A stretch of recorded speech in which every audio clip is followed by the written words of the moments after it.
आज हम लोग क्या देखेंगे, एलसीआर मीटर देखेंगे। तो एलसीआर मीटर क्या होता है, this is a short of multimeter. जैसे आपने डिजिटल मल्टीमीटर में डिफरेंट पैरामीटर्स को आप एक ही मीटर के थ्रू मेजर कर पा रहे थे, तो वैसे ही आपका एलसीआर मीटर होता है जिसमें आप डिफरेंट मतलब पैरामीटर्स को इसी एक सिंगल एलसीआर मीटर के थ्रू क्या कर पाओगे, मेजर कर पाओगे। इसलिए हम इसे क्या कहते हैं, शॉर्ट ऑफ ये मल्टीमीटर होता है। ठीक है, अब देखो इसमें कौन कौन से पैरामीटर्स आप मेजर कर पाओगे, ताकि मतलब मेजर कर पाते हो।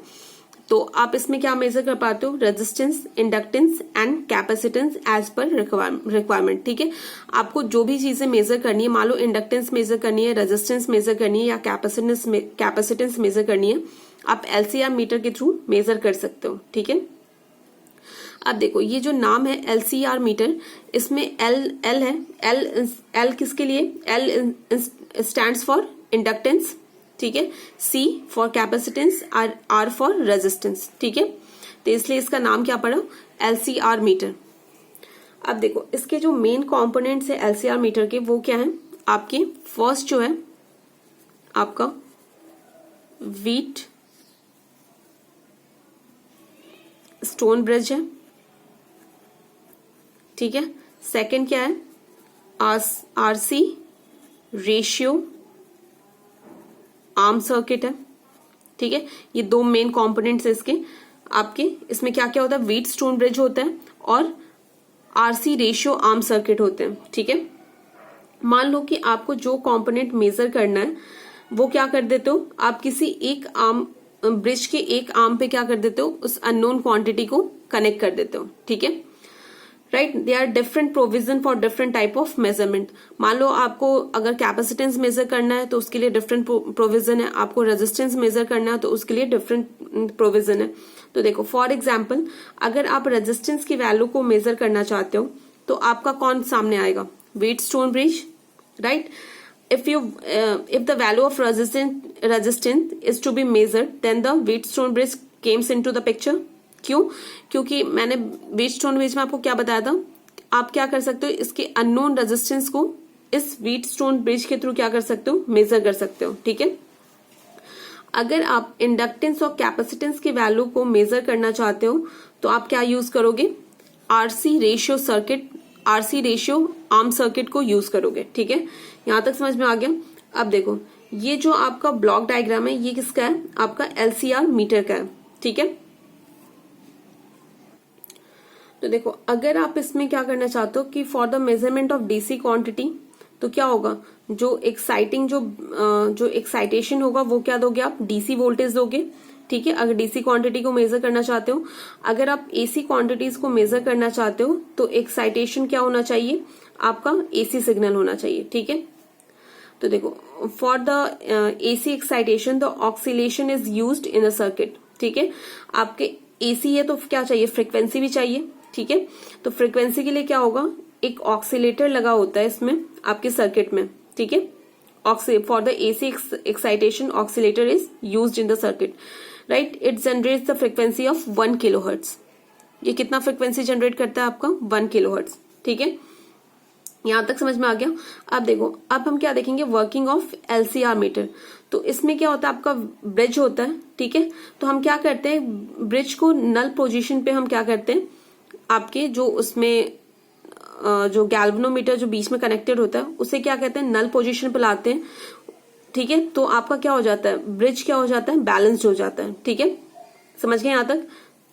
उसके बाद देखो जो ब्रिज का उसके बाद जो आउटपुट होता है वो हम कहाँ फीड करते हैं, एमीटर फॉलोअर सर्किट में। ये जो आपका एमीटर फॉलोअर सर्किट है यहाँ पे उसके आउटपुट को फीड करते हैं।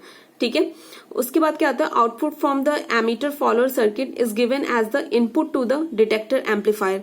उसके बाद क्या होता है कि जो आपका आउटपुट होता है वो कहाँ हम देते हैं, डिटेक्टर एम्पलीफायर को देते हैं। ठीक है, डिटेक्टर एम्पलीफायर क्या करता है, अगर आपका अगर if the measuring signal is low in magnitude it will not able to move the indicator of PMMC. ठीक है, अगर आपका जो सिग्नल आपने मेजर किया, अगर आपका क्या है वो, अगर आपका वो सिग्नल वीक है तो आपका पीएमएमसी जो मीटर है वो उसमें जो इंडिकेटर है वो क्या होगा, वो मूव नहीं कर पाएगा। ठीक है, तो ये आपका क्या करता है, डिटेक्टर एम्पलीफायर क्या करता है, उसे उससे क्या करता है, एम्पलीफाई कर देता है, हाई मैग्नीट्यूड का सिग्नल बना देता है। ठीक है, तो ये आपका हो गया डिटेक्टिंग सिग्नल क्यों यूज करते हैं, यहां तक हो गया।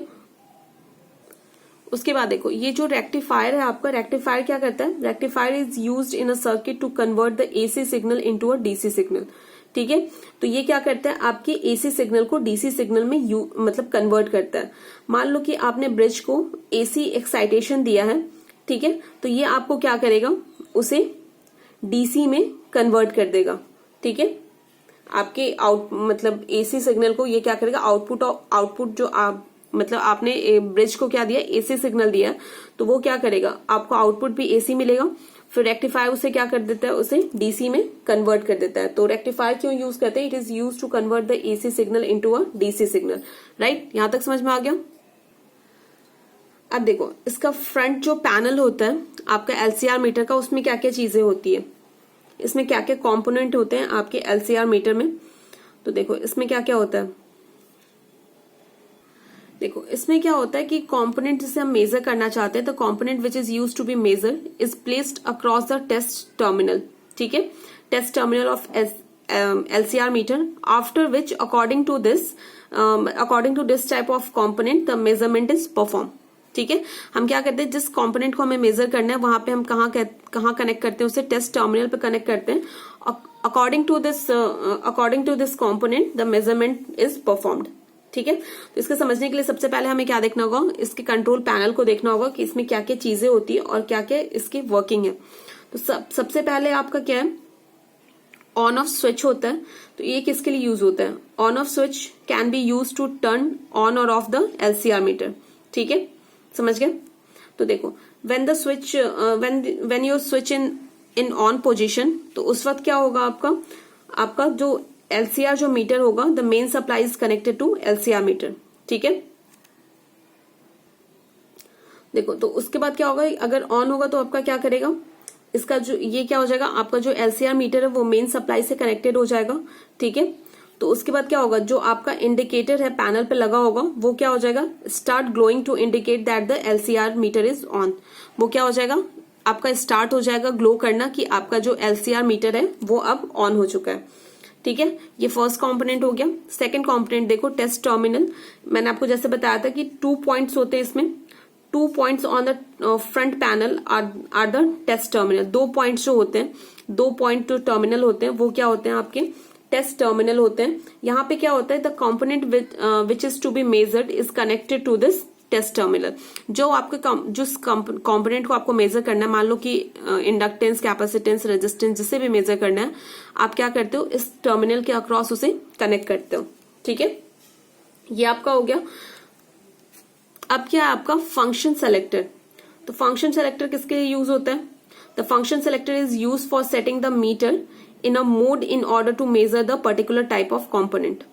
ठीक है, ये क्या होता है कि आपको जिस कंपोनेंट को मेजर करना है उस मोड पे हम क्या कर देते हैं, इसे सेलेक्ट कर लेते हैं। ठीक है, मान लो कि suppose if we want to measure the resistance, then the function selector is to be set on the R mode. अगर हम रेजिस्टेंस को मेजर करना चाहते हैं तो आपका जो फंक्शन सेलेक्टेड है वो कहां पे सेलेक्ट होगा, R मोड पे होगा। If inductance is to be measured, it can be adjusted to the L mode, and similarly in case of capacitance is to be adjusted to the C mode। ठीक है, तो आपका function selector क्या करेगा कि आपको जो भी अननोन क्वांटिटी जो आपने यहाँ पे जिसे आपको मेजर करना है और आपने यहाँ पे कनेक्ट किया है, तो आप वो यहाँ पे सेलेक्ट कर लोगे। अगर रेजिस्टेंस आपको मेजर करना है तो R पे सेलेक्ट करोगे, इंडक्टेंस मेजर करना है तो L पे, और कैपेसिटेंस मेजर करना है तो C पे। ठीक है, अब देखो ये हो गया आपका। उसके बाद क्या है, रेंज सेलेक्टर। रेंज क्या है आपका, रेंज मतलब आपको क्या इसमें रेंज में आप क्या सेट कर सकते हो। तो ये क्या करेगा, range selector provides the extent of measuring range so that the component of high magnitude and low magnitude can be easily measured। ये क्या करेगा, आपको एक रेंज मतलब रेंज प्रोवाइड करेगा ताकि आप हाई मैग्नीट्यूड और लो मैग्नीट्यूड के कंपोनेंट को भी मेजर कर सकें। ठीक है, समझ गए। तो देखो रेंज सेलेक्टर क्या होता है, ये आप अपने मतलब अकॉर्डिंगली क्या करोगे, इसे सेलेक्ट करोगे कि आपको हाई रेंज की वैल्यू को मेजर करना है या फिर लो रेंज की वैल्यू को मेजर करना है। सपोज आपको 10 मेगा ओम रेजिस्टेंस को मेजर करना है, ठीक है। तो अगर आपने आपका जो रेंज सेलेक्टर, अगर आपने ओम के रेंज में उसे सेलेक्ट कर रखा है, मान लो आपने रेंज सेलेक्टर को ओम के रेंज में सेलेक्ट कर रखा है, लेकिन हमें मेजर क्या करना है, मेगा ओम करना है, ठीक है। तो ये क्या करेगा, आपको एक्यूरेट रिजल्ट शो नहीं करेगा, क्योंकि इसके रेंज को हमें क्या करना पड़ेगा, बढ़ाना पड़ेगा, हमें ओम से मेगा में ले जाना पड़ेगा, ठीक है। तो ये क्या, तो हमें क्या करना होगा, जिस हिसाब से हमें मान लो कि वैल्यू मेजर करना है, उस हिसाब से हमें रेंज को क्या करना पड़ेगा, सेलेक्ट करना पड़ेगा, ठीक है। यहां तक समझ में आ गया। तो देखो जो आपका रेंज होता है, आप रेंज को कैसे मतलब इंक्रीज कर पाओगे, increase by using a multiply in the circuit, ठीक है। मल्टीप्लाई को यूज करके आप इसके रेंज को बढ़ा सकते हो, ठीक है। तो मल्टीप्लाई क्या होता है, मैंने आपको पहले बताया था कि मल्टीप्लाई को जैसे हम यूज करके क्या कर सकते हैं, इसके रेंज को इंक्रीज कर सकते हैं, ठीक है। अब क्या है, स्केल है। स्केल क्या होता है आपका, ये क्या करता है कि स्केल कैलिब्रेटेड होता है आपके, ये क्या, it will show the final value of measurement, right. ये आपके फाइनल वैल्यू, जो फाइनल वैल्यू होता है, मेजर्ड वैल्यू, उसे क्या करता है, ये शो करता है, ठीक है। तो समझ में आ गया यहां तक क्या हो गया। तो ये क्या करेगा, आपका इंडिकेटर है, the indicator move across the calibrated scale to show the measured value, ठीक है। यहां तक समझ में आ गया। तो ये इसका था फ्रंट पैनल का, और इसका वर्किंग प्रिंसिपल था। तो ये आपका था LCR मीटर, ठीक है। तो यहाँ पे आपका जो ये 6 मतलब आपका जो 4th यूनिट था ये कंप्लीट हो जाता है। इसके बाद हम नेक्स्ट यूनिट स्टार्ट करेंगे।